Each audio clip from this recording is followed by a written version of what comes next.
Hello students, welcome on day 22.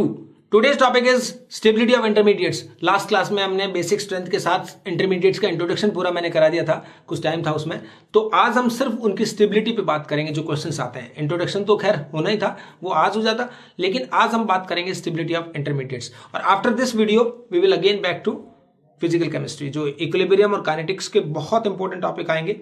और आप, मुझे लग रहा है कि बुक्स बहुत लोगों ने परचेज की है, तो मुझे लग रहा है कि आपने परचेज कर ली है और आप उस बुक को और इनको दोनों को सिंक्रोनाइज करके आप काम करते रहिए, ताकि आपका सफर बहुत इजी रहे और बहुत अच्छे से डॉक्टर बन जाए आप। ठीक है, तो आज हम स्टार्ट कर रहे हैं स्टेबिलिटी ऑफ इंटरमीडिएट्स। सबसे पहले मैं ले रहा हूं स्टेबिलिटी ऑफ कार्बोकेटाइन। कार्बोकेटाइन ये बनाया हुआ, देखिए ये CH3 है मान लो सब। तो कौन सा हाइब्रिडाइजेशन है? sp2 हाइब्रिडाइजेशन है, ट्रायगोनल प्लेनर शेप है, पहले बताया जा चुका है। Stability of carbocation is inversely proportional to the positive charge density. यानी किसी पर्टिकुलर एटम पर जितना ज्यादा पॉजिटिव चार्ज होगा उतना ही उस कार्बोकेटाइन की स्टेबिलिटी कम होगी। ठीक है, तो अब आप बच्चों देखिए खुद ही, अगर इलेक्ट्रॉन डोनेटिंग ग्रुप होंगे, इलेक्ट्रॉन डोनेटिंग ग्रुप क्या करेंगे? प्लस को कम करेंगे। और अगर इलेक्ट्रॉन विड्रॉइंग ग्रुप होंगे तो वो क्या करेंगे? स्टेबिलिटी को क्या करेंगे? वो उसके ऊपर प्लस चार्ज को क्या कर देंगे? बढ़ा देंगे, क्योंकि विड्रॉ करेंगे इलेक्ट्रॉन्स तो प्लस बढ़ जाएगा, तो स्टेबिलिटी कम हो जाएगी। तो पॉजिटिव चार्ज डेंसिटी ज्यादा होगी तो स्टेबिलिटी कम होगी। तो आप ये ध्यान रखना है कि प्लस वाले के जितने भी होंगे, डोनेटिंग मतलब plus H plus R plus I, और इलेक्ट्रॉन विड्रॉइंग मतलब minus R minus H minus I, वो सब, तो प्लस वाले जितने भी है वो सब स्टेबिलिटी को कैटायन की बढ़ाएंगे। एनायन के केस में ये बिल्कुल अपोजिट हो जाएगा। ठीक है, तो यहाँ कुछ एक ऑर्डर दे दिया मैंने आपको, जिससे कि आपको कई बार तो इनमें से क्वेश्चन आता है, तो आपको इस फॉलो करना है। जैसे sp कार्बन है उस पर, और ये दोनों में क्या है?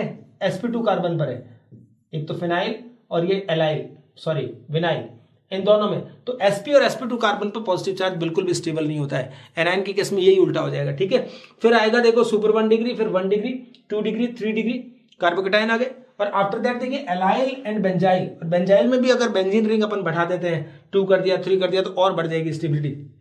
और ये ट्रफोलियम कार्बोकेटाइन जो ये 7 कार्बन का है, एरोमेटिक में हमने देखा था इसको, ये ज्यादा स्टेबल होता है।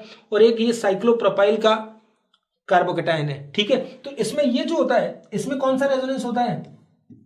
डांसिंग रेजोनेंस बोलते हैं इसे। इसकी वजह से इसकी स्टेबिलिटी सबसे ज्यादा मानी गई है, क्योंकि इसमें क्या होता है? 3 मेंबर्ड रिंग है बच्चों। 3 मेंबर्ड रिंग में एंगल स्ट्रेन ज्यादा होता है, 60 डिग्री होता है ना, तो उसकी वजह से रिंग भी एक डबल बॉन्ड की तरह काम करके ये रिंग यहां से ब्रेक हो जाती है और इस तरह से रेजोनेंस होता है। ठीक है, तो ये रेजोनेंस होने के कारण इसकी स्टेबिलिटी सबसे ज्यादा मानी गई कार्बोकेटाइन में। ओके, और अब देखिए बेंजाइल और एलाइल, इनमें भी रेजोनेंस की वजह से है। और ये 1 डिग्री, 2 डिग्री, 3 डिग्री, ये जो होते हैं ये H की वजह से है, और ये पहले बताई जा चुका आपको। तो ये है, तो इनमें देखो बच्चे, जैसे टर्सरी क्यों ज्यादा टर्सरी कार्बोकेटाइन सेकेंडरी से क्यों ज्यादा स्टेबल है? तो उसके लिए एक सिंपल सा एग्जांपल दे रहा हूं, देखो मैं आपको।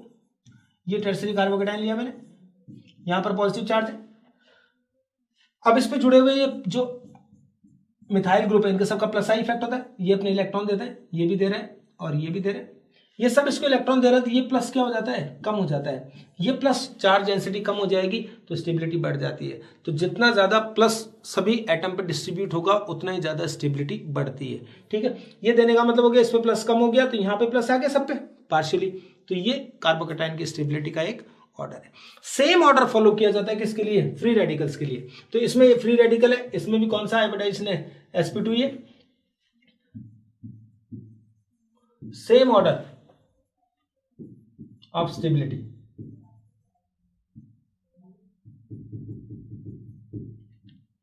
जो कार्बोकेटाइन के लिए था वो सेम फ्री रेडिकल के लिए है। जैसे अपन बात करें, अगर 2-3 लिख देता हूं मैं, ये हो गया, फिर क्या होगा? 1 डिग्री, फिर कौन आएगा बच्चे? 2 डिग्री,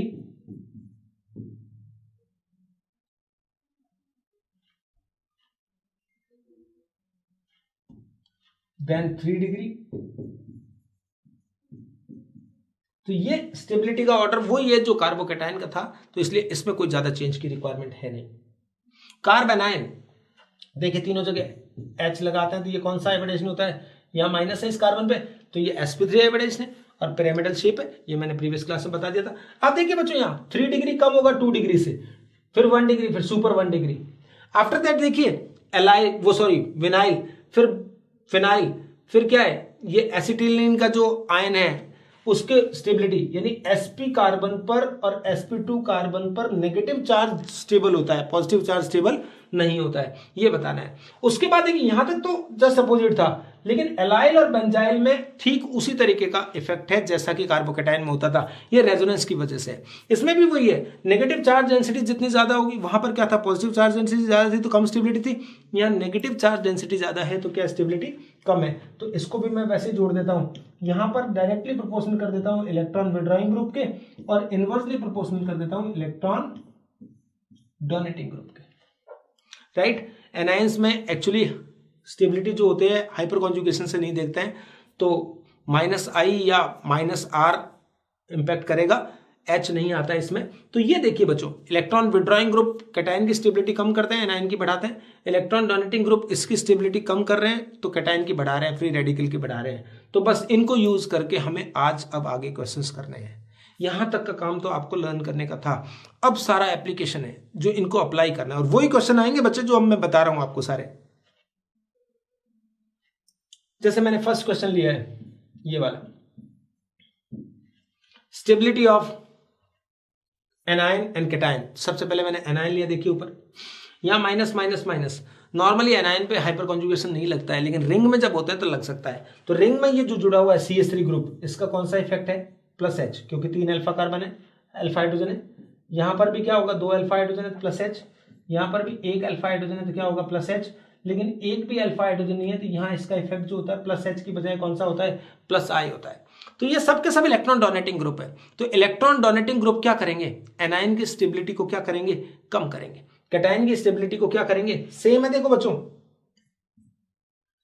कैटायन और एनायन का फर्क है, बाकी मैंने जो ग्रुप जोड़े हैं वो बिल्कुल सेम है, ताकि मैं आपको एक बार प्रॉपर चीजें समझाना चाह रहा हूं, ठीक है, आगे आपको समझ में।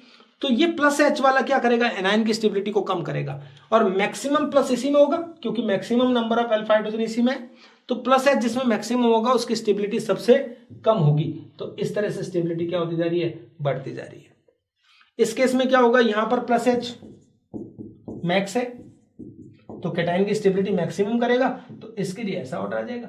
और इसके लिए भी कौन सा इफेक्ट है, +I है, तो +I वाला स्टेबिलिटी बढ़ाएगा लेकिन H के कंपैरिजन में लेस बढ़ाएगा। तो ये काम वही है बच्चों, ये दूसरा क्वेश्चन था।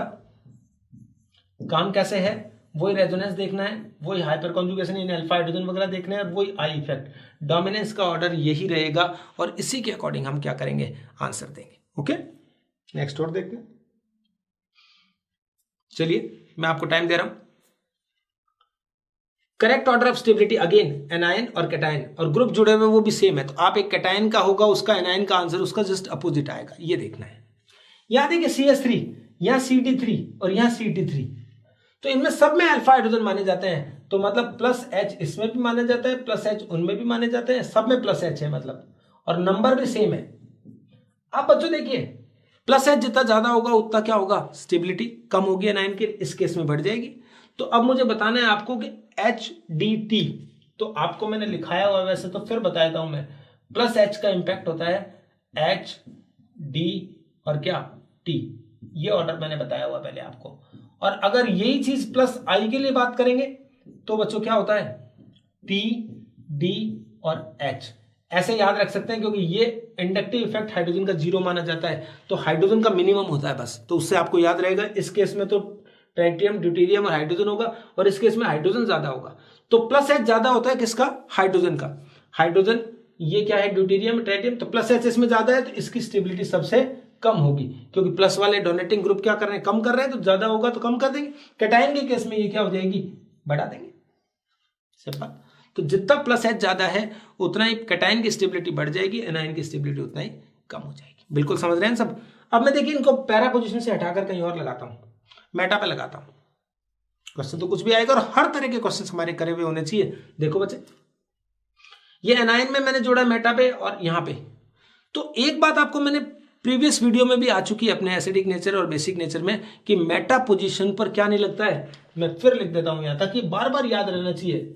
नो +R या +M मेसोमेरिक या रेजोनेंस इफेक्ट बोलते हैं, एंड +H ये -R -M है, ठीक है, और +H -H कहां पर, एट मेटा। मेटा पे रेजोनेंस इफेक्ट और हाइपर कॉन्जुगेशन इफेक्ट हम चेक नहीं करते हैं, बस इतना ध्यान रखना है। तो मेटा पे ये नहीं लगेगा, तो मेटा पे सिर्फ इंडक्टिव इफेक्ट लगेगा। तो यहां पर कौन सा इफेक्ट होगा इसका, प्लस आई, इसका भी कौन सा होगा, प्लस आई, इसका भी प्लस आई। अब आई इफेक्ट के लिए क्या बताया था मैंने, आई इफेक्ट किसका ज्यादा होता है, TDH, ये प्लस आई का ऑर्डर है। तो सबसे ज्यादा प्लस आई किस में होगा, इस केस में। प्लस वाला जितना होगा माइनस वाले की स्टेबिलिटी कम करेगा। तो बच्चों इसका ऑर्डर जो आएगा वो इस तरह से आएगा। हाइपर कॉन्जुगेशन से जस्ट अपोजिट आंसर हो गया। यहां देखिए सेम है, तो यहां पर भी क्या है, ये प्लस आई जो है इस केस में क्या है, मैक्सिमम है। तो जो प्लस मैक्सिमम होगा तो स्टेबिलिटी बढ़ेगी। कैटायन की स्टेबिलिटी प्लस वाले इलेक्ट्रॉन डोनेटिंग ग्रुप इंक्रीज करते हैं, एनायन की वही क्या करते हैं, डिक्रीज करते हैं। तो मुझे नहीं लगता बच्चों कोई भी प्रॉब्लम आपको आनी चाहिए, ठीक है।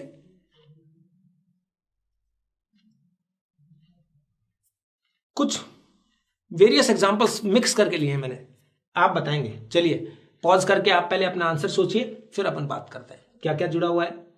NO2, CHO, Cl, CH3, NH2। जिस तरह से हमने एसिडिक स्ट्रेंथ और बेसिक स्ट्रेंथ में काम किया था, ठीक उसी तरह काम करना है। पहले इनका फाइनल जो डोमिनेटिंग इफेक्ट है वो डिसाइड करिए। NO2 it is -R, minus I होता है, लेकिन अपने को ये लिखना है -R। क्यों, क्योंकि -R और -I में -R डोमिनेटिंग होता है। इस केस में भी कौन सा होता है, -R but slightly less than NO2, NO2 से कम -R होता है, no problem. Cl it is +R but dominating effect is -I। For halogens inductive effect dominates resonance effect, तो ये एक माइनस लिखिए। Methyl +H hyperconjugating effect, and NH2 it is +R। सब same है, दोनों में सेम है, इसलिए आपको कुछ ज्यादा फर्क नहीं पड़ेगा। इस बार ध्यान रखना, ऊपर कैटायन लिया मैंने थोड़ा, उससे खैर एग्जाम में तो एक आएगा ना बच्चे, उससे कोई फर्क नहीं पड़ेगा, लेकिन मैंने थोड़ा सा कंसंट्रेशन को बनाए रखने के लिए आपके, कि आप कहीं उसी इंप्रेशन में हो कि ऊपर माइनस आएगा नीचे प्लस आएगा, वो नहीं देखना है। तो देखिए कैटायन की स्टेबिलिटी क्या करते हैं, कैटायन और कैटायन की जो स्टेबिलिटी होती है inversely proportional to withdrawing group और directly proportional to donating group. ये कैटायन के लिए, एनायन के लिए अपोजिट होता है। तो यहां पर देखिए बच्चों, इलेक्ट्रॉन विथड्रॉइंग ग्रुप है, विथड्रॉइंग ग्रुप कम करेंगे तो ये कम करेगा, ये कम करेगा, तो सबसे ज्यादा ये कम करेगा, राइट। उसके बाद देखिए यहां कौन आया, -I, ये भी कम करेगा, लेकिन इनकी कंपैरिजन में कम, ये +H+R। तो सबसे ज्यादा किसकी होनी चाहिए, जो +R वाले हैं। डोनेटिंग ग्रुप में सबसे ज्यादा आया 5, तो फर्स्ट का आंसर लिख रहा हूं मैं, पहले क्वेश्चन का आंसर लिख रहा हूं 5, देन 4, फिर 3। खैर ये तो बच्चों ऑर्डर में थे, वैसे भी लिख सकते थे अपन, इसका मतलब क्योंकि इन सब में -R सबसे ज्यादा इसका है, फिर इसका, फिर -I, तो ये तो एक ऑर्डर में ही थे, तो इसलिए कोई ज्यादा प्रॉब्लम नहीं थी। यहां देखो बच्चा NO2 ये -R, तो यहां पर क्या करेंगे, एनायन के लिए क्या होगा, एनायन में उल्टा होता है, इलेक्ट्रॉन विथड्रॉइंग ग्रुप सपोर्ट करेंगे और इलेक्ट्रॉन डोनेटिंग ग्रुप अपोज करेंगे। तो इस केस में क्या होगा, आंसर ये आ जाएगा सेकंड का, 1, 2, 3, 4 एंड 5। ये सेकंड वाले क्वेश्चन का आंसर है और ये फर्स्ट वाले क्वेश्चन का आंसर है। आप अच्छे समझ तो गए हैं ना बात को, कि किन की वजह से क्या होता है। आपको जस्ट ये देखना है कि इलेक्ट्रॉन विथड्रॉइंग है या डोनेटिंग है, विथड्रॉइंग का क्या इंपैक्ट आता है, डोनेटिंग का क्या इंपैक्ट आता है। वही एसिडिक स्ट्रेंथ में था, वही बेसिक में था और वही यहां पर है। तो सबको एक ही तरीके से मैं आपको सिखाया है, ठीक है।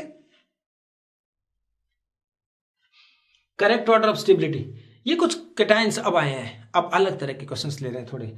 अब वो ऑर्थो पैरा मेटा या वो जुड़े हुए हैं वो नहीं है। तो इनमें कार्बोकैटायन का फ्री रेडिकल, इन दोनों की स्टेबिलिटी देखने का एक शानदार तरीका होता है, और वो ये होता है कि आप रेजोनेंस देखें, फिर हाइपर कॉन्जुगेशन देखें, फिर इंडक्टिव देखें, ठीक है। तो रेजोनेंस देखना है, इसमें किस किस में रेजोनेंस है आपको देखना है बच्चे। ये देखिए बच्चों, ये यहां आ सकता है, इट मीन्स ये रेजोनेंस है प्लस, और ये डबल बॉन्ड कॉन्जुगेशन में है। यहां पे देखिए ये यहां आया, ये डबल बॉन्ड यहां आया, ये कॉन्जुगेशन लीनियर कॉन्जुगेशन है, मतलब ज्यादा कॉन्जुगेशन है। इसमें तो और भी ज्यादा है, लेकिन बच्चों ये कार्बन जिस पर प्लस है वो कौन सा कार्बन है, sp2। देखिए रेजोनेंस तो पूरा है, लेकिन sp2 कार्बन पर प्लस बिल्कुल भी स्टेबल नहीं होता है। तो अगर ये इन सब में आएगा तो ये इस सब से लीस्ट स्टेबल यही होगा। लेकिन एक और चीज आई है अपने पास यहां पर, यहां देखो बच्चे, ये यहां पर जो आया है ब्रिज कार्बोकेटाइन, तो ब्रिज कार्बोकेटाइन भी प्लस बिल्कुल भी स्टेबल नहीं होता है, ठीक है ना। तो सबसे कम स्टेबल आपको क्या लेना पड़ेगा 5, फिर क्या आएगा 4, राइट। ये दो तो अलग से कर दिए मैंने। अब ये 3 है, इसमें रेजोनेंस है, इसमें रेजोनेंस है, तो इन दोनों में रेजोनेंस किस में ज्यादा है 3 में, तो सबसे ज्यादा स्टेबल कौन होगा 3, और फिर कौन आएगा बच्चों 2, और बीच में कौन आएगा यहाँ 1। तो रेजोनेंस प्लस अल्फा हाइड्रोजन तब देखेंगे जब एक जैसा रेजोनेंस होगा, लेकिन इसमें ज्यादा रेजोनेंस है, इसमें सब कम रेजोनेंस है, इसमें बिल्कुल नहीं है। तो इनमें सबसे ज्यादा स्टेबल ये होगा, फिर ये होगा, फिर सबसे कम ये होगा। तो 1 2 3 का दिया हो गया, और 4 5 को मैंने अलग से बता दिया था, तो वो अलग निकाल लिया मैंने। करेक्ट ऑर्डर ऑफ स्टेबिलिटी, वापस एक एग्जांपल लिया, देखें आपके पता लगेगा। आपका पॉज करिए और जल्दी से देखकर वापस शुरू करिए, फिर मैं नहीं कर रहा हूं पॉज, आप पॉज करिए ताकि टाइम भी वेस्ट नहीं हो हमारा। यहां देखिए बच्चों, ये देखिए यहां प्लस है, तो ये कार्बन कौन सा हो गया अल्फा, तो कितने अल्फा हाइड्रोजन है 2 अल्फा हाइड्रोजन है। इस केस में कितने अल्फा हाइड्रोजन 2। यहां देखिए बच्चों, ये रेजोनेंस में है, तो यहां आर इंपैक्ट है, ठीक है, रेजोनेंस है तो रेजोनेंस वाला तो ज्यादा इंपैक्ट होता है। यहां पर देखिए जो प्लस चार्ज है वो कौन से कार्बन पर है sp2 कार्बन पर है, तो ये तो सबसे कम स्टेबल हो जाएगा अब तक जो आए उनमें, ठीक है। एक में ये sp2 पे, तो वो तो सबसे पहले लिख दो, चाहे आप 3 ये लिख दिया मैंने, उसको तो अलग कैटेगरी कर दो। अब यहां पर देखो बच्चों, ये रेजोनेंस है, तो यहां रेजोनेंस है, यहां पर भी रेजोनेंस है, लेकिन रेजोनेंस के साथ यहां देखिए इस प्लस पर ये इधर CH3 है, तो 3 अल्फा हाइड्रोजन भी है, राइट। यहां रेजोनेंस प्लस कितने अल्फा हाइड्रोजन थे 0 अल्फा हाइड्रोजन थे, ठीक है बच्चों, इसको आपने ऐसे कर लिया। अब आगे देखिए, ये भी रेजोनेंस है, देखिए यहां पर, तो ये रेजोनेंस के साथ यहां पर क्या होगा 3 और 3 6 अल्फा हाइड्रोजन है। तो सबसे पहली कैटेगरी तो होती है रेजोनेंस, तो रेजोनेंस किस किस में है 1 2 और 3, इन तीनों में है, ठीक, इन तीनों में रेजोनेंस है। तो ये आप 3 के बाद तो 1 लिख दीजिए आप पहले, क्योंकि एक में तो रेजोनेंस नहीं है, इन तीनों में रेजोनेंस है, तो सबसे लीस्ट स्टेबल वो, फिर उसके बाद ये आ गया। इन तीनों में जो मैक्सिमम स्टेबल होगा, अब रेजोनेंस तो सब में है, तो उसके बाद रेजोनेंस कॉमन हो गया, हटा दो, तो अब अल्फा हाइड्रोजन देखो, तो सबसे कम अल्फा हाइड्रोजन इसमें 2 में, तो ये 2 आएगा, फिर क्या आएगा 4, और लास्ट में कौन आएगा 5, क्योंकि रेजोनेंस प्लस 6 अल्फा हाइड्रोजन है, तो रेजोनेंस के साथ साथ हाइपर कॉन्जुगेशन की भी पॉसिबिलिटी है। तो जितने ज्यादा अल्फा हाइड्रोजन होते हैं उतना ही ज्यादा क्या होता है, कोई भी कार्बोकेटाइन ज्यादा स्टेबल होता है। एल्कीन और कार्बोकेटाइन दोनों की स्टेबिलिटी अल्फा हाइड्रोजन के बेस पे हम समझाते आए हैं और समझाते हैं, ओके। अब जो नेक्स्ट है उसमें देखिए बच्चों, order of energy required for homolytic cleavage. Homolytic cleavage का मतलब फ्री रेडिकल के रूप में अलग होगा, और फ्री रेडिकल ही बनेगा, ध्यान देना है बच्चों। तो देखो इस HA इसको हटाएंगे सबसे पहले, तो यहां फ्री रेडिकल आएगा, और यहां हटाएंगे तो यहां फ्री रेडिकल आएगा, और यहां पर लगाएंगे तो यहां फ्री रेडिकल आएगा। तो अब आपको देखना है इनमें से कौन सा वाला फ्री रेडिकल सबसे ज्यादा स्टेबल होगा, पहले तो ये चेक करना है। तो ये जो फ्री रेडिकल आया है वो कौन से कार्बन पर आया है sp2 पे, तो हमने बताया था कार्बोकेटाइन, और इसमें फ्री रेडिकल में ये तो sp2 पे स्टेबल नहीं होता है, ठीक है, तो सबसे कम स्टेबल तो ये है। अब ये वाला फ्री रेडिकल है, वो देखो बच्चे, वो यहां पर ऐसे क्या कर सकता है रेजोनेंस कर सकता है, तो ये वाला फ्री रेडिकल जो होगा सबसे ज्यादा स्टेबल होगा, जबकि ये वाला फ्री रेडिकल है वो ना तो रेजोनेंस कर सकता है, लेकिन अल्फा हाइड्रोजन है उसमें। तो सबसे ज्यादा H की रिएक्टिविटी देखो, हम बात करेंगे रिएक्टिव हाइड्रोजन की, एकदम सिस्टमैटिकली आंसर देना है। तो रिएक्टिव हाइड्रोजन में सबसे ज्यादा रिएक्टिव कौन होगा HB निकलना आसान होगा, क्योंकि उससे जो बनने वाला फ्री रेडिकल है वो सबसे ज्यादा स्टेबल है। फिर कौन सा आएगा बच्चों HC, और फाइनली जो सबसे कम स्टेबल, सबसे कम रिएक्टिव H होगा वो ये होगा, क्योंकि इसका निकलना सबसे मुश्किल होगा, इसके निकलने के बाद sp2 पर फ्री रेडिकल बन रहा है। तो देखो बच्चों, ये सबसे आसान होगा HB निकलना, इसका मतलब आपको क्या करना पड़ेगा, ये जो E2 एनर्जी जो होगी ये आएगी, फिर कौन सी आएगी E3, और फिर E1। अब मुझे बात बताओ, इस बॉन्ड को ब्रेक कराना, होमोलाइसिस कराना है, तो कौन सा वाला बॉन्ड ब्रेक करना आसान रहता है,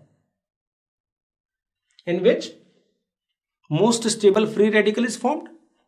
तो B को हटाते हैं तो मोस्ट स्टेबल फ्री रेडिकल बनता है, तो इसके लिए जो एनर्जी देनी पड़ेगी वो सबसे कम होगी, बिकॉज ये बॉन्ड इजीली ब्रेक हो जाएगा to get more stable free radical. तो E2 सबसे कम होगी, फिर कौन सा होगा E1, और फिर लास्ट में कौन सा आएगी E3 और सॉरी लास्ट में कौन सा आएगा E1, क्योंकि ये हटाना सबसे मुश्किल होगा, क्योंकि ये हटाने के बाद जो फ्री रेडिकल बनेगा विच इज लीस्ट स्टेबल। ठीक है, तो आप एनर्जी का ध्यान रखना, जितना इजीली H हट सकता है, यानी जो हटने के बाद फ्री रेडिकल ज्यादा स्टेबल बनेगा, उसमें हमें कम एनर्जी प्रोवाइड करनी पड़ेगी। तो इस क्वेश्चन को थोड़ा सा कॉन्शियसली काम करना होता है, सिली मिस्टेक से ही गलत होते हैं, बाकी जल्दबाजी में गलत हो जाते हैं, बाकी ऐसे गलत नहीं होते हैं ऐसे क्वेश्चन। ऐसा एक क्वेश्चन और लिया देखो मैंने आपके लिए, ताकि अच्छे से और समझ में आ जाए। ये देखिए इथेन है, इसमें इसको अपन ने होमोलाइसिस किया, तो पहले क्या बन गया 1 डिग्री फ्री रेडिकल बन गया, ये 1 डिग्री बना है, ये कौन सा बना है 2 डिग्री, और ये कौन सा बना है बच्चों बेंजाइल। तो इनमें मैं फ्री रेडिकल स्टेबिलिटी का ऑर्डर लिखता हूं, this free radical is most stable among this, after that ये वाला सेकेंडरी एंड देन प्राइमरी। ये स्टेबिलिटी का ऑर्डर है फ्री रेडिकल की। तो ये फ्री रेडिकल जब बना है तो ये बॉन्ड ब्रेक करना सबसे इजी होगा, तो ये H जो निकला है, तो कहने का मतलब E3 में जो होगा सबसे कम एनर्जी देनी पड़ेगी, राइट। E3 जो होगी सबसे कम एनर्जी होगी, उसके बाद कौन आएगा E2 एंड देन कौन सा होगा E1। तो जिस प्रोसेस में मोस्ट स्टेबल फ्री रेडिकल बनता है, least energy is required to break this bond, okay. तो दिस इज कॉल्ड होमोलाइसिस। तो H हर लगोना इसी तरह से माना जाता है, राइट। अब बात कर रहे हैं कार्बोकेटाइंस में रीअरेंजमेंट की, क्योंकि ये बहुत जरूरी होगा, जितनी भी रिएक्शंस आएगी उनमें फाइनल प्रोडक्ट निकालने में बड़ा हेल्प करेगा। तो कार्बोकेटाइंस जो बनते हैं उनमें एक टेंडेंसी होती है रीअरेंज होने की, ठीक है। तो रीअरेंज होने की टेंडेंसी में आप देखिए ये कौन सा कार्बोकेटाइन बना है 2 डिग्री, 2 डिग्री समझते हैं ना, जिस पे प्लस है उसके दोनों तरफ 2 कार्बन है। तो बच्चों देखिए 2 डिग्री अगर कोई भी कार्बोकेटाइन बनता है किसी में भी, या 1 डिग्री कार्बोकेटाइन बनता है, तो उसमें अपने को लेफ्ट और राइट देखना होता है। उस साइड देखा हमने 1 डिग्री, इस साइड क्या 3 डिग्री, तो इस कार्बन से ये H यहां पर आ जाता है, और इसको बोलते हैं बच्चे 1,2 हाइड्राइड शिफ्ट, 1,2 हाइड्राइड शिफ्ट हो जाएगा। कहने का मतलब ये CH3, फिर ये C, और ये CH3 यहां पर आ गया, ये H यहां चला गया, और ये CH3 था, तो ये प्लस यहां पर शिफ्ट हो गया। प्लस यहां शिफ्ट होने से ये जो कार्बोकेटाइन बना है नया, विच इज 3 डिग्री कार्बोकेटाइन, तो 3 degree carbocations are always more stable than 2 degree carbocation. तो ये रीअरेंजमेंट होकर 3 डिग्री कार्बोकेटाइन। ये तो एक इंटरमीडिएट स्टेप है, तो रिएक्शन में काम आएगा, मैं बताऊंगा किसी में भी अब जो इस तरह का काम हो रहा होगा तो ये यूज आएगा, ओके। यहां देखो, अब देखिए HBr का अटैक कराना है, तो HBr का अटैक कराने के लिए इलेक्ट्रोफिलिक एडिशन रिएक्शन है, तो इसमें ये H प्लस है मान लो, और ये Br क्या है माइनस, ठीक है। आपने स्कूल में पढ़ा होता है मार्कोनिकॉफ रूल, तो आप कहते हो माइनस पार्ट वहां जुड़ता है जहां हाइड्रोजन कम होता है, तो यहां माइनस जोड़ दोगे रॉन्ग हो जाएगा। जबकि इसका प्रोडक्ट क्या बनने वाला है, इसका सही प्रोडक्ट जो होगा बच्चे वो ये वाला होगा,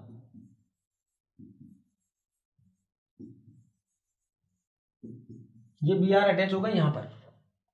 अब ये कैसे, ये मैकेनिज्म के थ्रू समझाना है आपको। जब इसके ऊपर फ्री जो ये इलेक्ट्रोफाइल अटैक करेगा, तो इलेक्ट्रोफाइल जब बच्चों अटैक करता है, तो ये देखिए CH3, ये सब तो ऐसे रखिए।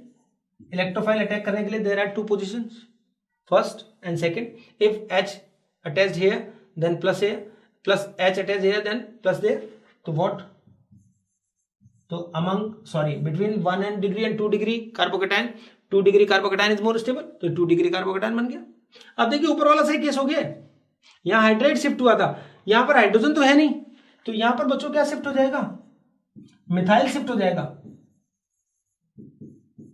यहां पर क्या शिफ्ट होगा, मिथाइल शिफ्ट, क्योंकि 2 डिग्री पर Br आएगा, उसकी बजाय ये मिथाइल वहां जाएगा, तो ये इस तरह का बनेगा CH3, नीचे CH3 हो गया, और यहां पर CH3, ये CH3 आ गया, और ये प्लस यहां शिफ्ट हो गया। बस अब क्या होता है, ये जो Br जो यहां निकला था माइनस यहां से, ये Br जब अटैक करेगा तो प्लस पे, उस तरह से क्या होगा 3 डिग्री कार्बोकेटाइन पर ये ज्यादा स्टेबल होकर अटैच हो जाएगा। तो ये ऐसे रिएक्शंस आपको ध्यान में रखनी है, ये कार्बोकेटाइन का रीअरेंजमेंट बोला जाता है, ठीक है। कंप्लीट द रिएक्शन, वही कार्बोकेटाइन का रीअरेंजमेंट ही करा रहा हूं, कंप्लीट क्या है इसमें। अब मुझे इसमें आपको थोड़ा सा काम सिखा रहा हूं मैं आपको। अब यहां पर ये H है, ये प्लस है 2 डिग्री, ये कार्बन 3 डिग्री हो जाएगा अगर यहां से मिथाइल या इथाइल शिफ्ट हो जाता है। अब देयर आर 2 पॉसिबिलिटीज कि इधर मिथाइल शिफ्ट और ethyl shift, it is a good question. तो अब आपको बताना है मिथाइल शिफ्ट होगा या इथाइल शिफ्ट होगा। ऐसे कोई याद नहीं करके जाना है कि पहले इथाइल होता है मिथाइल होता है। तो आप एक बार चेक करेंगे दोनों पॉसिबिलिटी में यहां लिखता हूं CH3C, और मैं मान लीजिए पहले स्टेप में यहां से इथाइल शिफ्ट करता हूं, ये C2H5 यहां पर आ गया।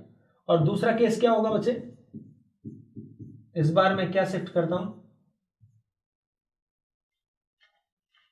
दोबारा वही कर दिया मैंने, इस बार आप मिथाइल शिफ्ट करिए, मतलब इथाइल को मेंटेन रखिए, CH2 CH3 ये प्लस, और यहां पर आप क्या करिए इथाइल मिथाइल यहां ले आइए। एक स्टेप में मैंने मिथाइल शिफ्ट किया है, दूसरे स्टेप ऊपर वाले स्टेप में मैंने इथाइल शिफ्ट किया है। कौन सा शिफ्ट करेंगे, तो मार्कोनिकॉफ या कोई भी रूल थ्योरेटिकली आपको याद नहीं करना होता है, कुछ भी याद नहीं करना होता है। हमें तो ये देखना है कि अब जो कार्बोकेटायन बने हैं उन दोनों कार्बोकेटायन में से कौन सा कार्बोकेटायन मोर स्टेबल होगा, बस। तो अब आप चेक करिए, कार्बोकेटायन की स्टेबिलिटी अभी पढ़ी रहे थे अपन, तो कार्बोकेटायन की स्टेबिलिटी रेजोनेंस तो है नहीं, तो सिर्फ हाइपर कॉन्जुगेशन देखेंगे, और हाइपर कॉन्जुगेशन के लिए भी क्या देखते हैं, सिर्फ अल्फा हाइड्रोजन। तो इस कार्बोकेटायन में अल्फा हाइड्रोजन काउंट करिए, 3 6 and 1 7। यहां पर कितने अल्फा हाइड्रोजन है बेटा, 7 अल्फा हाइड्रोजन है इसमें। नीचे वाले में चेक करिए, 3 2 5 and 1 6 अल्फा हाइड्रोजन है। तो इसमें 7 अल्फा हाइड्रोजन है, इसमें कितने हैं, 6 अल्फा हाइड्रोजन है। तो नेचुरली ये वाला सही होगा, ये वाला सही नहीं होगा। तो मिथाइल की बजाय कौन शिफ्ट होगा, इथाइल। जो बड़े एल्काइल होते हैं वो शिफ्ट होता है, ताकि जो कार्बोकेटाइन बने उसमें number of alpha hydrogen more हो। Number of alpha hydrogen more होंगे then number of hyperconjugating structures more होंगे and the stability of carbocation is more. तो फर्स्ट वाला ऑप्शन सही हो जाएगा, करके देख लेना होता है, ठीक है। ऐसा एग्जांपल ये देखिए, इसको बाद में करते हैं, पहले ये देखिए सेम। अब यहां पर भी कार्बोकेटाइन ये है CH, अब इसमें हाइड्राइड शिफ्ट होगा हमें पता है, ठीक है। तो इसमें मैंने अब क्या लिख दिया, यहां पर तो इथाइल शिफ्ट लिख दिया ना, अब तो इसमें अपने को क्या कर देना है, जो ऑथेंटिक होगा वो इथाइल शिफ्ट होगा। इसमें अब अपने को पता है बच्चों हाइड्राइड शिफ्ट होगा, ठीक। हाइड्रोजन अब कौन सा वाला जाएगा, अब दो क्वेश्चन है, ये वाला हाइड्रोजन जाएगा या ये वाला हाइड्रोजन जाएगा। हाँ आपसे आंसर चाह रहा हूं मैं, आप सोच कर रखो अपना आंसर। अगर ये हाइड्रोजन भेजते हैं तो यहां प्लस आएगा, यहां प्लस आएगा, तो इसमें कितने हैं, 3 6 और यहां 2, 8 अल्फा हाइड्रोजन एटम हो जाएंगे, ठीक है। अगर यहां प्लस आता है तो यहां पर क्या हो गया, CH2, तो 3 2 5 अल्फा हाइड्रोजन है। लेकिन ध्यान दीजिए बच्चों, अगर यहां प्लस आया, एक यहां प्लस आया, कोई एक जगह आएगा, यहां CH2 होगा, तो यहां पर देखिए बच्चों ये प्लस आता है, तो ये क्या हो सकता है, सब चीजें देखनी पड़ेगी।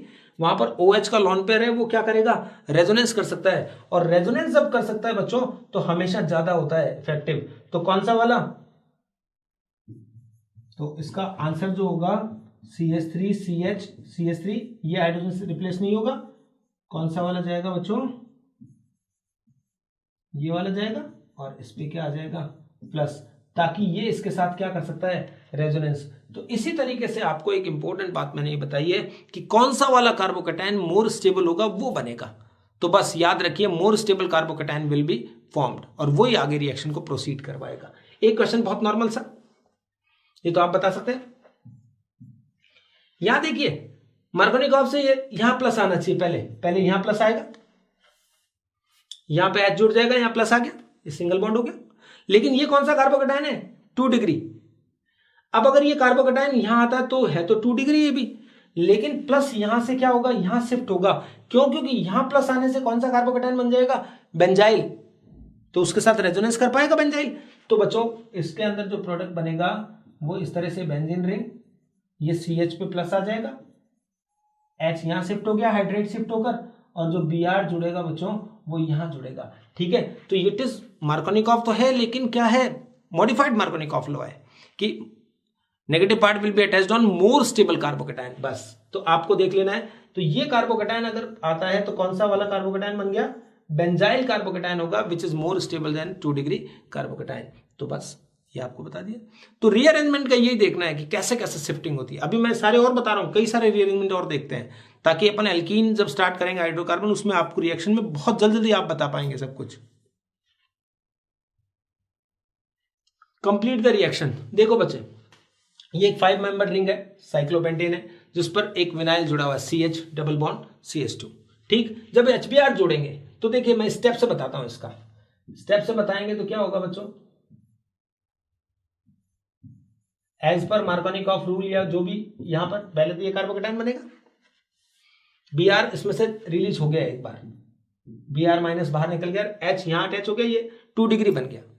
अब देखिए 5 मेंबर रिंग, 6 मेंबर रिंग से नीचे जो भी होगी, अगर यहाँ 5 है, 4 है, 3 है, 2 है, 2 मेंबर तो होते हैं, 3 4 5 तीनों मेंबर रिंग है, तो एंगल स्ट्रेन की वजह से ज्यादा स्टेबल नहीं होती वो। तो आप ध्यान रखना 5 मेंबर से ज्यादा स्टेबल होती है 6 मेंबर, 4 से ज्यादा होती है 5, 3 से ज्यादा होती है 4, तो हमेशा रिंग एक्सपेंशन होगा इसमें। इस केस में कार्बोकेटाइन में क्या होगा, रिंग एक्सपेंशन। अब दो तरह की बात सजेस्ट करते हैं बच्चे, एक तो क्या सजेस्ट करते हैं कि यहां पर जो हाइड्रोजन अवेलेबल है, हाइड्रोजन तो है ना ये 4th वैलेंसी में, ये हाइड्रोजन वहां जाकर प्लस यहां ले आए तो 5 मेंबर रिंग ही रहे, एक तो ये ऑप्शन है।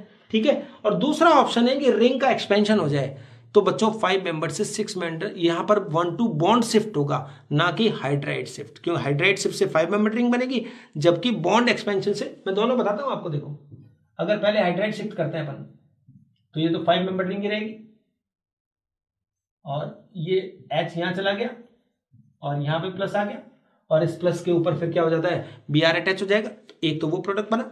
दूसरा प्रोडक्ट देखिए बच्चों, ऐसे करना होता है, ये 1, मैं आपको सिखाता हूं रिंग एक्सपेंशन कैसे होता है, इस चीज को 2 एग्जांपल में सीख लेना, बहुत अच्छे से बता रहा हूं। ये 1, और इसको क्या मानेंगे, जहां पर प्लस होता है 2 और यहां मानेंगे 3, ये बॉन्ड ब्रेक करना है अपने को, 1 और 3 वाला जो बॉन्ड ब्रेक करके 2 को बीच में ले आना है, तो 2 को बीच में लाते ही ये बच्चों रिंग कितने की हो गई है, 6 मेंबर रिंग हो गई, और 6 मेंबर रिंग हो गई, और 1 पर क्या आ गया है, प्लस आ गया है, जो ये जो प्लस था ये 1 2 3, तो अब ये 2 वाले पे क्या आया है, प्लस आया है मान लीजिए, और प्लस जिस यहां कार्बन जो था ना इस पे अंदर आ गया रिंग में, तो इस पे आ गया, तो इस पर कौन जुड़ा हुआ है, ये CH3, तो इस तरह से CH3 को मानना है, क्योंकि CH3 अगर यहां पर भी होगा तो वो यहां फिर शिफ्ट हो जाएगा, तो जिस कार्बन पर प्लस आएगा वो 3 डिग्री हो जाएगा, और 3 डिग्री होने के बाद इसके ऊपर अब आराम से क्या जुड़ जाएगा बच्चे, Br, तो Br जब इस पे जुड़ेगा तो इसका कैसा प्रोडक्ट बनेगा, ये वाला प्रोडक्ट स्टेबल प्रोडक्ट होगा। ठीक है, तो 5 मेंबर का जब भी आए तो 6 मेंबर रिंग बनाकर उस पर रिंग पर प्लस लगा दीजिए, और उसके ऊपर ही वो मिथाइल जोड़ना है। यहां देखिए ये 6 मेंबर रिंग है, तो 6 मेंबर रिंग तो अपने आप में स्टेबल होती है, तो इस केस में फिर क्या होगा बच्चों, इसमें सिर्फ हाइड्राइड शिफ्ट होगा, रिंग एक्सपेंशन नहीं होगा। रिंग एक्सपेंशन 3 4 और 5 वाली का ही होता है, 3 का 4 में, 4 का 5 में, 5 का 6 में। 6 मेंबर रिंग अगर पहले से है तो वहां से H शिफ्ट करेंगे, पहले प्लस यहां आएगा, फिर H शिफ्ट होकर क्या बन जाएगा बच्चों, ये 6 मेंबर रिंग रहेगी, और यहां पर CH2 और ये CH3, और यहां बच्चों क्या आएगा प्लस, जो बाद में इसके ऊपर क्या जुड़ जाएगा, Br, तो यहां पर तो आ गया Br, और यहां पर बच्चों क्या है ये CH2 CH3।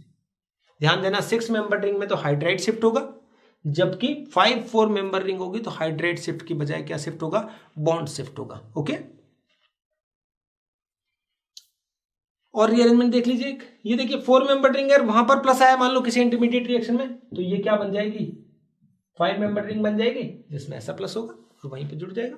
ये देखिए ये 5 मेंबर रिंग है, यहां प्लस है, तो ये बॉन्ड ब्रेक होगा, और कितना बॉन्ड, कितना नंबर बन जाएगी, 6 मेंबर रिंग बन जाएगी।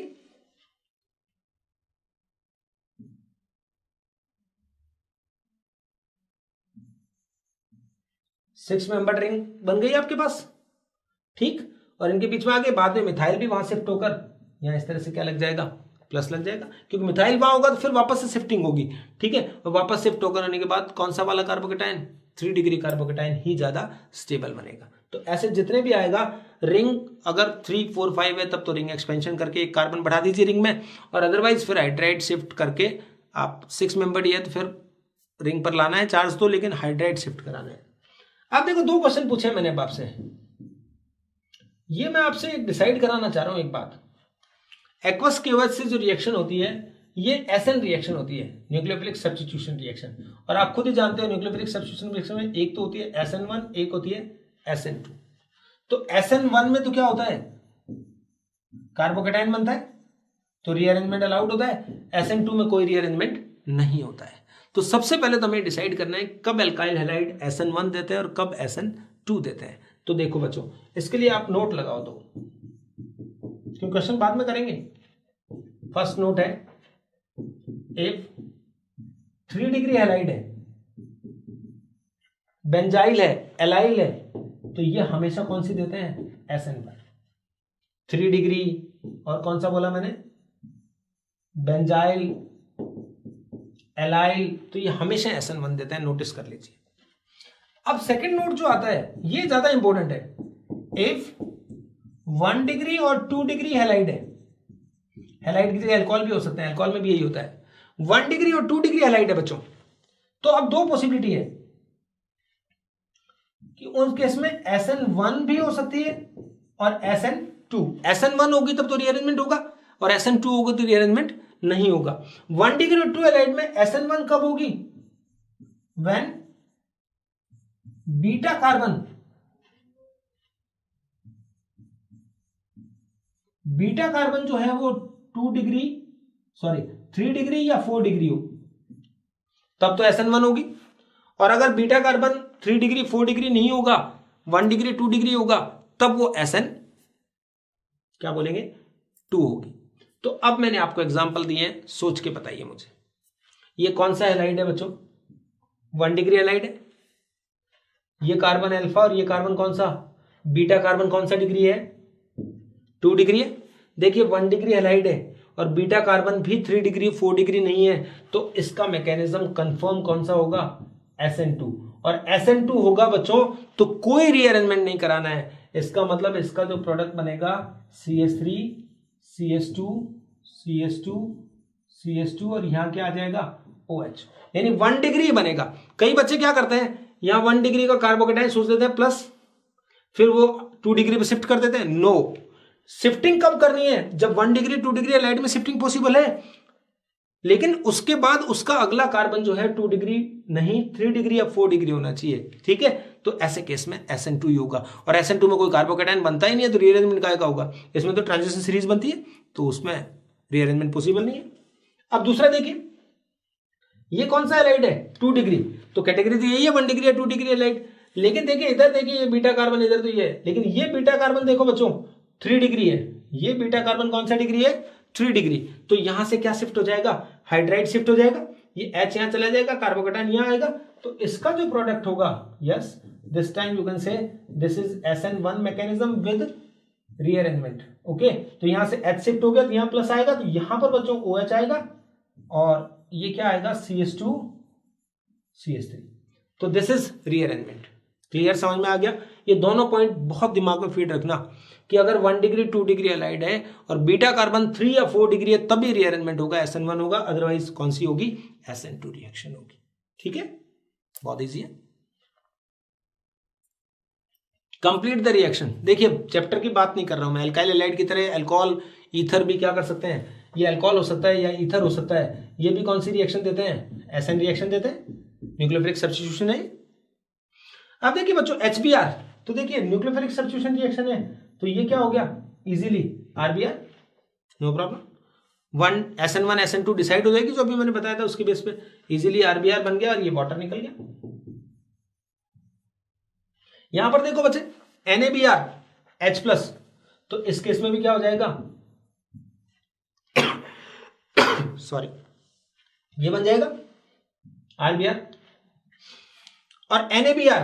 यहां पर भी बच्चों देखो, हम तो जनरली अगर नहीं जानते होंगे तो हम RBr यहां भी बना देंगे, लेकिन यहां नो रिएक्शन आएगा। क्यों बच्चों? तो ये मैं बता रहा हूं आपको। तो जो अल्कोहल और ईथर होते हैं, कौन कौन? ROH एंड ROR, ये जो होते हैं, इनमें जो हाइड्रोलिसिस या HBr कोई भी रिएक्शन होगी वो क्या होगी?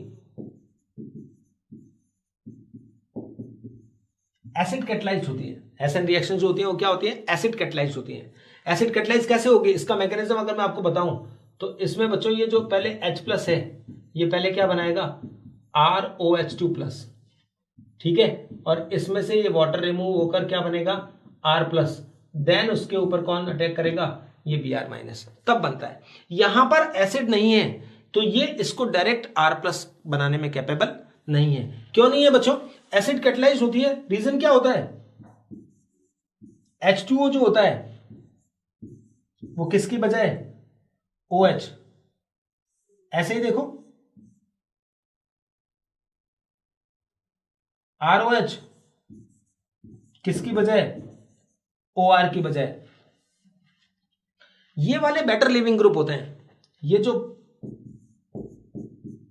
कौन है बेटर लिविंग ग्रुप है, तो OH माइनस की बजाय OR की बजाय ROH और H2O ये बेटर लिविंग ग्रुप होते हैं। तो पहले ये ROH की बजाय क्या बनता है, एसिड कैटलाइज से ROH2 बनता है, ये वाटर बेटर लिविंग ग्रुप है तो ये हट जाता है, तब कार्बोकैटायन बनता है। तो ध्यान रखना अल्कोहल और ईथर की जो नॉर्मल आयनिक कंपाउंड से भी रिएक्शन कराओगे तो वो नहीं होगी, अगर वो एसिड कैटलाइज कराओगे तो ही होगी। हाँ, इसमें HBr है तो ये तो अपने आप ही एसिड है, तो ये एसिड कैटलाइज पहले करा लेता है तो ये रिएक्शन हो जाती है। तो ये पॉइंट भी अपने को दिमाग में रखना है। ओके, एक बहुत ही अच्छा वाला क्वेश्चन जो नीट में इस बार भी आना चाहिए, कई बार आता है बच्चों, ये क्वेश्चन जब आता है तो बहुत से बच्चों का रॉन्ग हो जाता है। तो देखिए एरोमेटिक NSR, एरोमेटिक कंपाउंड की NSR है वाया बेंजाइन। बेंजाइन एक वर्ड है किसको बोलते हैं बेंजाइन, ये है बेंजाइन बच्चों। सबसे पहली बात तो आपको बता दूं, ये एकमात्र ऐसा इंटरमीडिएट है जिसमें ट्रिपल बॉन्ड है, लेकिन फिर भी देखो ईच कार्बन का अगर कोई आपसे हाइब्रिडाइजेशन पूछे, ये क्वेश्चन आता है, तो इसमें ईच कार्बन जो है वो कौन से हाइब्रिडाइज्ड है, sp2 हाइब्रिडाइज्ड है। ठीक है, ये दोनों के दोनों जो कार्बन है डाइहाइड्रो बोलते हैं इसको, डाइहाइड्रो बेंजीन है एक तरह से। ठीक है, तो इसमें से जो दोनों ट्रिपल बॉन्ड बनाया है, ये भी मैंने बताया था ना, पहली बार ऐसा है कि हाइब्रिड ऑर्बिटल की ओवरलैपिंग से क्या बना है, ट्रिपल बॉन्ड बना है, ये पाई बॉन्ड बना है। अदरवाइज हम कहते हैं pi bonds are formed by non hybrid orbitals, लेकिन इसमें ये क्या करते हैं, ये पाई बॉन्ड फॉर्म करते हैं, मतलब इनमें कौन सा hybrid orbitals form pi bond. Okay, तो ये आपको कोई भी पूछे बेंजाइन में इस कार्बन का, तो आपको तो दिख रहा होगा, आपने जो सीखा अब तक वो sp दिख रहा है, लेकिन ये सभी कार्बन कौन से हैं, sp2 hybridized. First thing this. Okay, ये एक ऐसी रिएक्शन होती है बच्चों कि इस तरह से हेलोबेंजीन होता है, क्लोरोबेंजीन है, और उसकी रिएक्शन किससे कराई जाती है, सोडामाइड के साथ इन लिक्विड NH3, ये लिखा आएगा बस, सोडामाइड के साथ लिक्विड NH3 के साथ हीट करेंगे तो बच्चों क्या प्रोडक्ट बनने वाले हैं, तो इसमें ये Cl हटकर इसके जगह क्या लगता है, NH2 लगता है। ठीक है ना, तो ये एक रिप्लेस हुआ है Cl, NSR रिएक्शन की तरह बिहेव कर रहा है। तो इसमें दो तरह के प्रोडक्ट बनते हैं, कौन से बनेंगे वो देखना है आप। देखो इसमें ये ऐसा होता है, जहां डबल बॉन्ड है वहां से Cl और H दोनों हटते हैं यहां से, तो ये क्या बनाएगा बच्चों, Cl माइनस और NH3 आपका अलग हो गया इस तरह से, NaNH2 था तो Cl माइनस हटा के NaCl बना दिया और NH3 अलग हुआ है। तो यहां पर ये बॉन्ड क्या बन गया, बेंजाइन। अब बच्चों देखो ये NH2 माइनस है, ये NH2 माइनस है वापस। अब NH2 माइनस के जुड़ने की दो पॉसिबिलिटी है, एक तो ये यहां जुड़ सकता है और एक कहां जुड़ सकता है। तो बच्चों अगर ये यहां इधर शिफ्ट हुए चार्ज, एनाइन यहां शिफ्ट हुआ जब, तो NH2 वहां आ जाएगा, तो ये एनाइन यहां आ गया, और अगर एनाइन उधर शिफ्ट हुआ है तो NH2 यहां आ जाएगा। ये दो तरह के प्रोडक्ट बनते हैं, इसमें पता नहीं लगेगा क्योंकि बच्चों इसमें तो क्या है, एक ही जगह था ना, तो इसमें तो आपको कुछ नहीं करना है, Cl जहां भी था उसको हटाकर एक ही आए जब, तो NH2 लगा दो सीधा है। तो या तो ये बना ये बना, प्रैक्टिकली अब इन दोनों के नाम अलग अलग नहीं है, तो ये तो क्या हो गया, एनिलीन है, ये भी एनिलीन है, सिंपल। इसमें नहीं समझ में आएगा, कोई सब्स्टिट्यूएंट जुड़ा होगा तब आएगा, और क्वेश्चन भी वही आएगा, क्वेश्चन ऐसा नहीं आएगा। तो आप ये देख लीजिए NaNH2 और लिक्विड NH3 के साथ जब रिएक्शन कराते हैं तो ये Cl हटकर उसकी जगह NH2 लगता है, ये एक तरह की NSR रिएक्शन होती है, बेंजाइन के थ्रू होती है। ये आपको ढंग से समझ में आ गया, जिस साइड चार्ज गया है उससे अपोजिट वाले पे NH2 आता है, यहाँ NH2 आया तो यहाँ चार्ज, यहाँ पर ये आया। अब इस एनाइन की स्टेबिलिटी चेक करना होगा, बस उसके बेस पे आपको आंसर देना है। 3 क्वेश्चन करा रहा हूं, उन्हीं में से कोई न कोई आएगा, देखना आएगा तब। ठीक है, देखो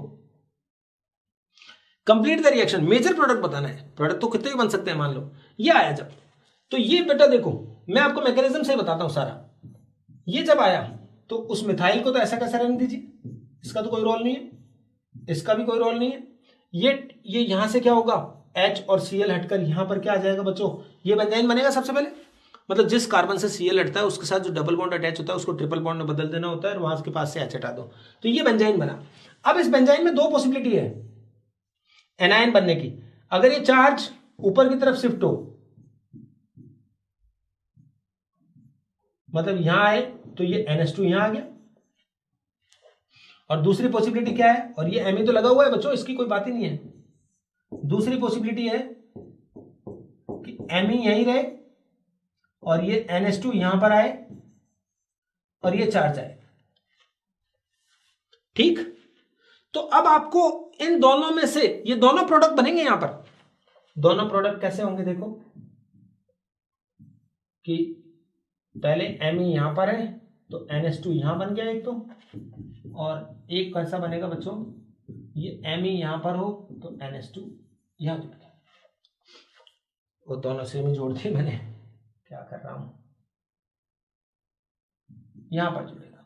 ठीक है, तो ये बेंजाइन बना दे, या तो NH2 यहां पर आएगा, NH2 से नहीं देखना है बच्चों आपको, ये NH2 छोड़िए, ये एनायन जो बना है उस पर इसका इंपैक्ट देखना है, एनायन कौन सा ज्यादा स्टेबल होगा। और एक बात बता दूं मैं, अभी से आप नोट कर लीजिए, बेंजाइन में क्या चेक करना है आपको, ओनली आई इफेक्ट एप्लीकेबल है। आपको रेजोनेंस या हाइपर कॉन्जुगेशन से नहीं देखना है इसमें, क्यों ट्रिपल बॉन्ड आया हुआ है तो रेजोनेंस हाइपर कॉन्जुगेशन से नहीं देखना है इसमें। याद कर लीजिए, बेंजाइन में सिर्फ किससे देखना है आपको, आई इफेक्ट से देखना है। तो मिथाइल का कौन सा इफेक्ट होता है, प्लस आई, यहां पर भी वही प्लस आई है। तो देखिए इलेक्ट्रॉन डोनेटिंग ग्रुप है, तो जो कार्बोकैटायन की स्टेबिलिटी बढ़ाता है, एनायन की क्या करता है, कम करता है। तो जितना पास होगा, इंडक्टिव इफेक्ट तो डिस्टेंस रिलेटेड होता है, तो माइनस के जितना पास होगा ये प्लस आई, उतना ही क्या करेगा, स्टेबिलिटी को कम करेगा।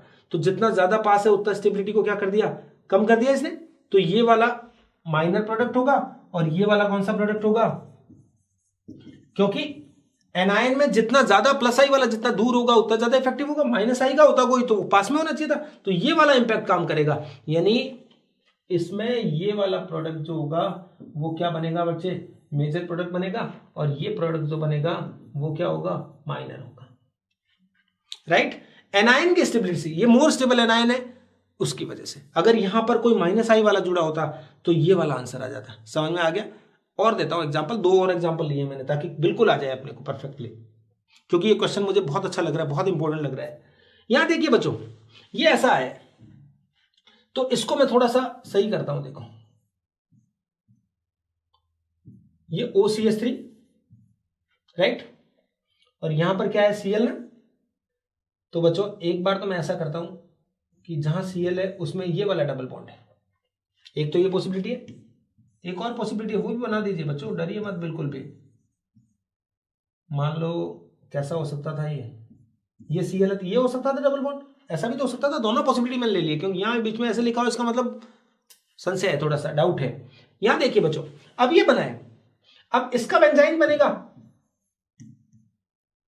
तो इसका बेंजाइन कैसा बनेगा बच्चों, ये बेंजाइन बनेगा OCH3, और इसका बेंजाइन जो बनेगा वो कैसा बनेगा, यहां बेंजाइन बना दो, ये OCH3।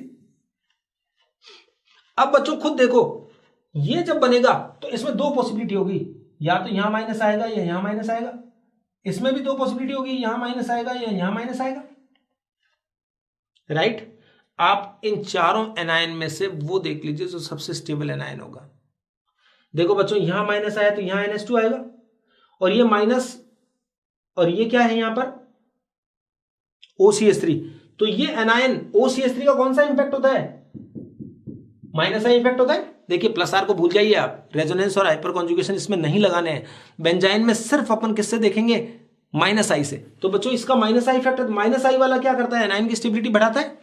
तो ये माइनस आई जितना पास में होगा, तो यहां पर माइनस आया, एक यहां माइनस आया, एक यहां माइनस आया, ये तो कॉमन है दोनों, तो तीन प्रोडक्ट बनेंगे, ये माइनस कॉमन होगा, तो NH2 या तो यहां आएगा या यहां आएगा या यहां आएगा। उसमें से ये माइनस जितना पास में होगा OCH3 उतना स्टेबल होगा, तो NH2 यहां लगा दीजिए। तो इसका जो मेजर प्रोडक्ट होगा बच्चों वो ये होगा, ये OCH3 आपने यहां लगा दिया, और इसकी जगह पे क्या लगा दिया, NH2। तो यहां माइनस आया था, वहां पर कौन जुड़ जाता है बाद में, H, बाद में H जुड़ता है, उस पर काम करना है। तीन प्रोडक्ट बनेंगे, ऑर्थो मेटा पैरा, लेकिन ये मेटा वाला जो होगा ये कौन सा प्रोडक्ट होगा, मेजर प्रोडक्ट होगा। एनायन की स्टेबिलिटी देखनी है, वो भी सिर्फ और सिर्फ इंडक्टिव इफेक्ट से। ओके,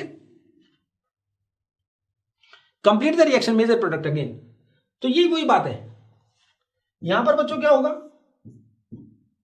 ये OCH3 अब Cl है, इसमें बच्चों देखो ये एक ही बेंजाइन बनेगा, ये ट्रिपल बॉन्ड यहां हो सकता था या यहां हो सकता था, वो तो एक ही बात होती थी, एक ही केस है, वहां तो दो केस बने थे।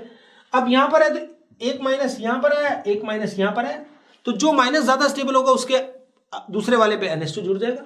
तो ये OCH3 अगेन कौन सा इफेक्ट है, माइनस आई का, तो ये जितना पास में होगा वो इफेक्टिव होगा, तो यहां पर NH2 आ जाएगा।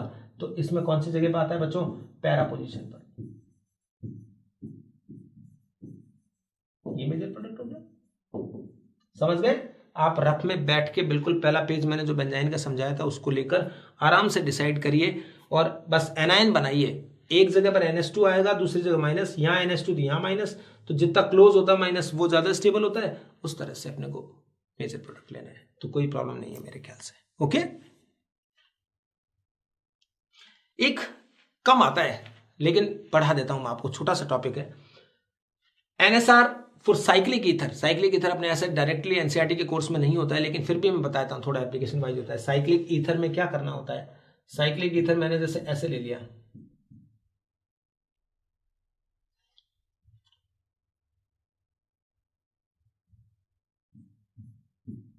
यहां पर R है, यहां R है, और यहां बच्चों ये साइक्लिक ईथर है, और ये मान लो HH है, इस तरह से। एसिडिक मीडियम में न्यूक्लियोफाइल का अटैक कराना है,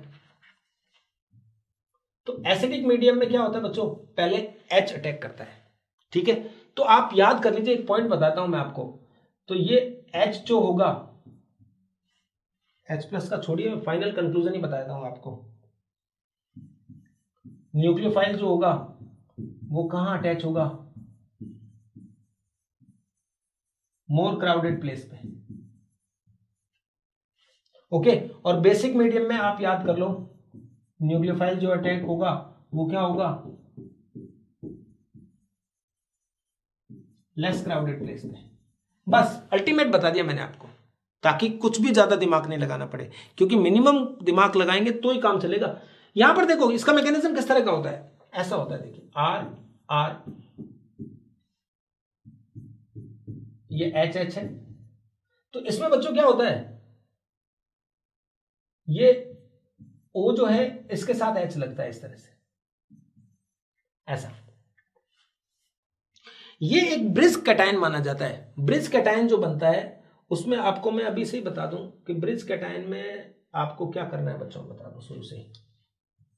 ये C था, ये O था, ये प्लस है, इसमें ये dot dot dot dot dot ऐसे कर दीजिए। तो यहां पर ये पार्शियल प्लस यहां ले लीजिए, पार्शियल प्लस क्या लगाते हैं यहां, इसको बोलते हैं ब्रिज कैटायन।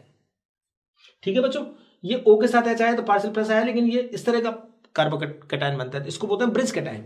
तो ब्रिज कैटायन बनने के बाद यहां से इजीली ब्रेक हो जाता है, और जब न्यूक्लियोफाइल अटैक करता है तो बहुत क्लियर होता है, यहां पर अटैक करता है, और ये एंटी एडिशन माना जाता है। आपको एल्किन में समझाऊंगा मैं, Br2 के अटैक में। तो ये न्यूक्लियोफाइल हमेशा कहां जुड़ जाएगा, R R, जैसे ये था ना, तो इस जगह पर न्यूक्लियोफाइल जुड़ जाएगा, ये बॉन्ड सिंगल हो ही गया, यहाँ पर HS तो पहले था ही बच्चों, ये O था, उसके साथ बाद में क्या आ जाता है H, ये O के साथ H जो जुड़ा हुआ है, इस तरह से इधर ये ब्रेक हो जाता है, H जुड़ गया। और मोर क्राउडेड पर हमेशा कौन जुड़ता है, तो आप तो अगर याद रख लोगे ना कि nucleophile will be attached on more crowded, तो आप यहां जोड़ दो और ये O के साथ H लगा दो, बस काम खत्म, इलेक्ट्रोफाइल इसमें जोड़ दो। बेसिक मीडियम में यही रिएक्शन होगी।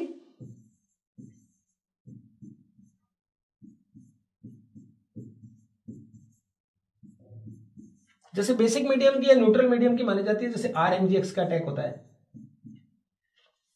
तो एल्काइल इसमें RMgX में ये होता है R माइनस, ये न्यूक्लियोफाइल है, पहले भी देखा आपने।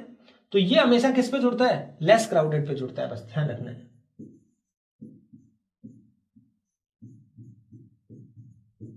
तो यहां पर ये R जुड़ गया अपना, और बच्चों ये O के साथ कौन जाता है, MgX। बाद में जब हाइड्रोलिसिस कराओगे तो ये भी क्या हो जाएगा, OH। तो कहने का मेरा मतलब है कि बेसिक और न्यूट्रल मीडियम में तो nucleophile will be attached on more crowded atom, less crowded atom, while in acidic medium nucleophile will be attached on more crowded atom. ठीक है, तो बस इतनी सी बात ध्यान में रखिए, कोई प्रॉब्लम नहीं आएगी।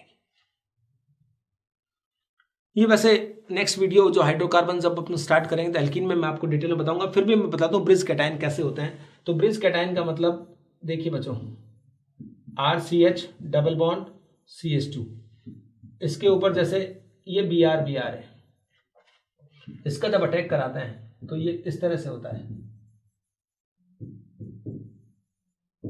ये Br माइनस अलग हो गया, पहले ऐसा माना जाता है। फिर इसमें किस तरह से दिखाते हैं, RCH CH2, ये Br, इसको डॉट डॉट डॉट, तो यहाँ पे पार्शियल पॉजिटिव और एक पार्शियल पॉजिटिव कहाँ आता है, यहाँ पर, इसको बोलते हैं ब्रिज कैटायन। ये जब बनता है इसकी क्या खास बात होती है, इसमें रीअरेंजमेंट नहीं होता है, बस ये जब भी बनेगा तो रीअरेंजमेंट की पॉसिबिलिटी नहीं होगी।